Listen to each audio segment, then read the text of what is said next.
You know, this is like basic one is everybody knows how to do this. And you can incorporate that into a solo, you know, just for a couple bars if you want to, you know, something like that. But there's some other really cool ones. First is what I think you could call double shuffle or basic hokum bowing, you know, like.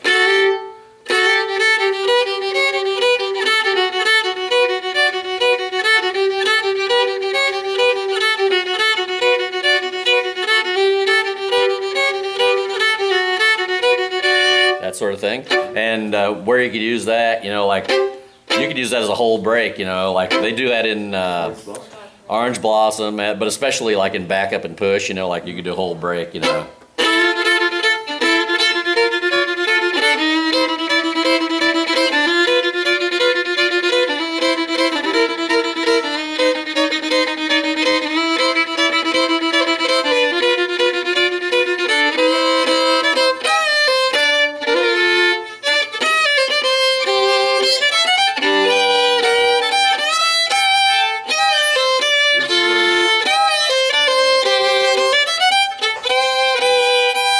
Played it in a while. So if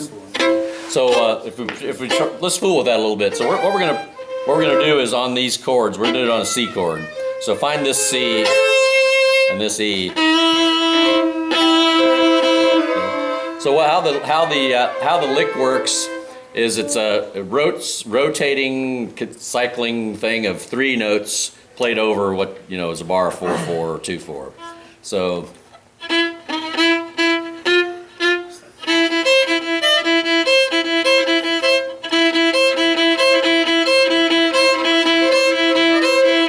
Always 2 below and 1 above, so it's.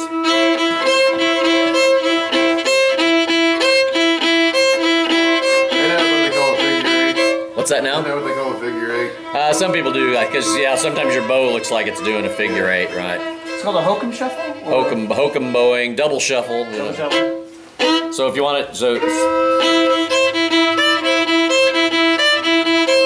and every other time you can throw this D in, so you get this kind of effect.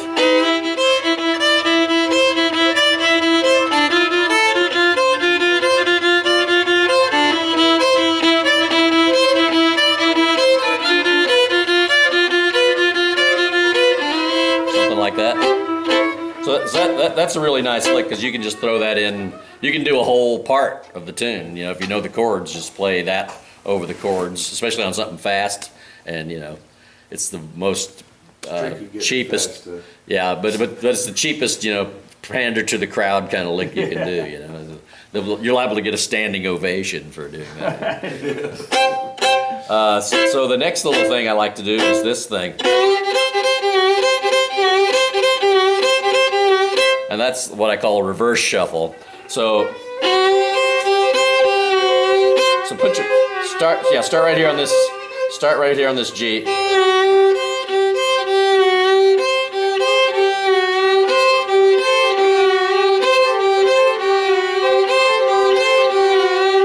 And unlike the other one where the bowing kept changing directions because there was 3 notes, this is always, the low string always is a push.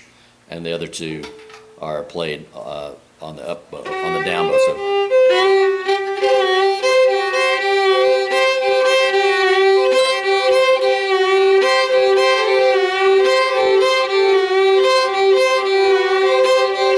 Yep. So where you can throw that in, like that's a good way to. I'm making a new word. Bluegrass size. That's a new word. Not to be confused with jazzercise. Hey, that could be like a tape. I could sell a DVD. Yeah. Bluegrasser size. They'd take one look at my beer gut and say, "This doesn't work," but it does. This is the look I'm going for. You know? The festival look. But so, like, say I'm just playing Ragtime Annie, you know, and I want to heat it up, make it sound like, because sometimes with Hefner, I'll play Ragtime Annie and make it sound bluegrassy. So you might do something like this. You know? Here, I'll play it straight one time and then put the garbage in the next time.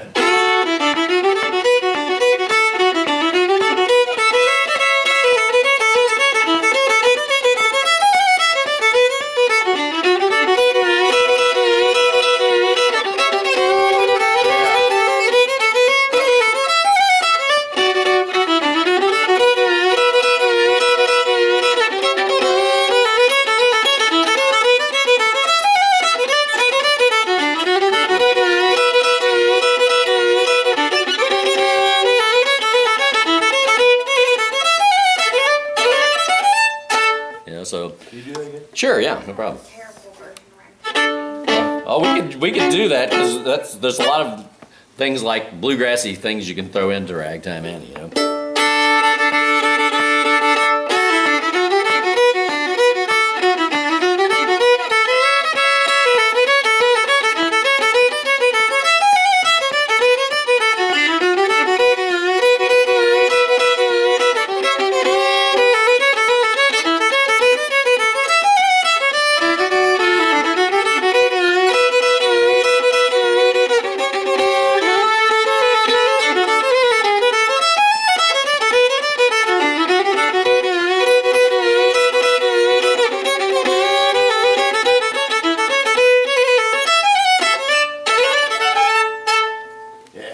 So that's that's a nice lick, and you can make a whole break out of that too, just by going, like say we're playing that we're playing in G like we were before, you know. So I'll try to see if I can get it going.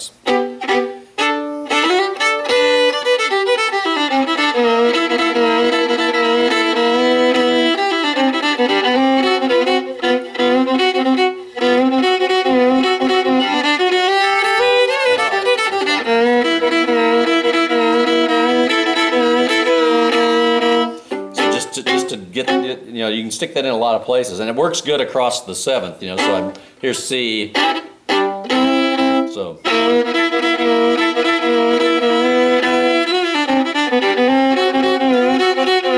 and then, or I could go back to this, you know.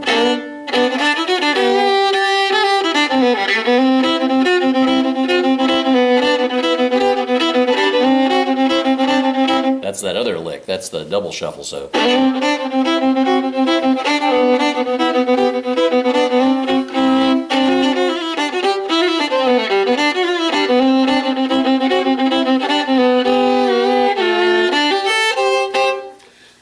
So there's things you can do with that work out. Let's see. I've got another place I always throw that reverse shuffle in, like on Beaumont Rag. You know, so something like this. Yeah.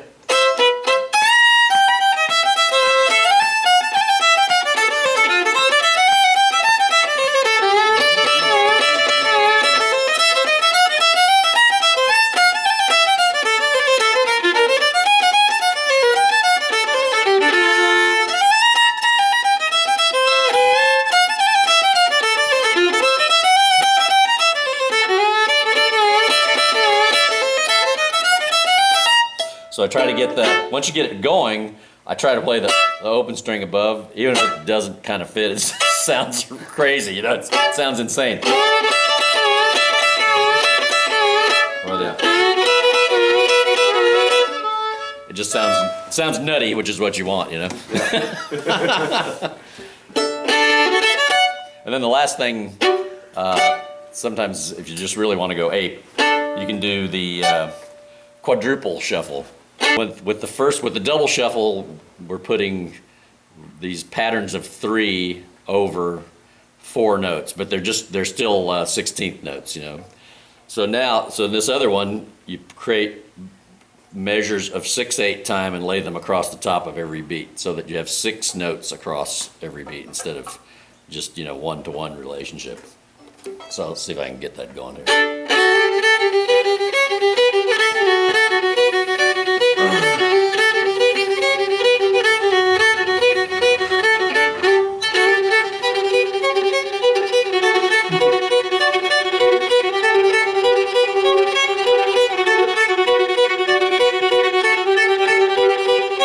So it's like 1, 2, 3, 4, 5, 6, 1, 2, 3, 4, 5, 6, over every beat of 2, 4. So there's 12 notes per bar.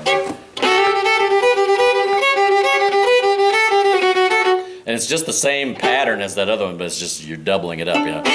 You went from 2.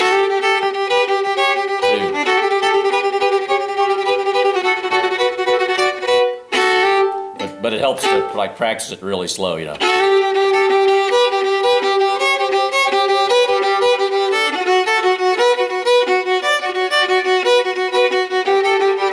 I can't hardly keep it. The A part of Ragtime Annie real quick. Do that in the A part of Ragtime Annie. Oh, I've never tried that. Let's see if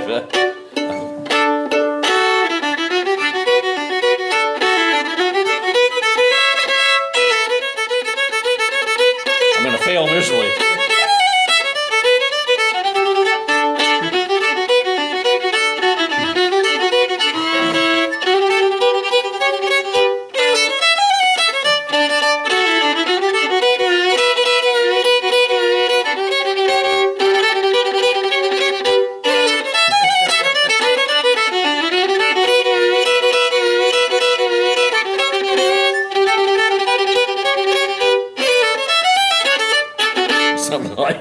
tried that before. That's kind of insane.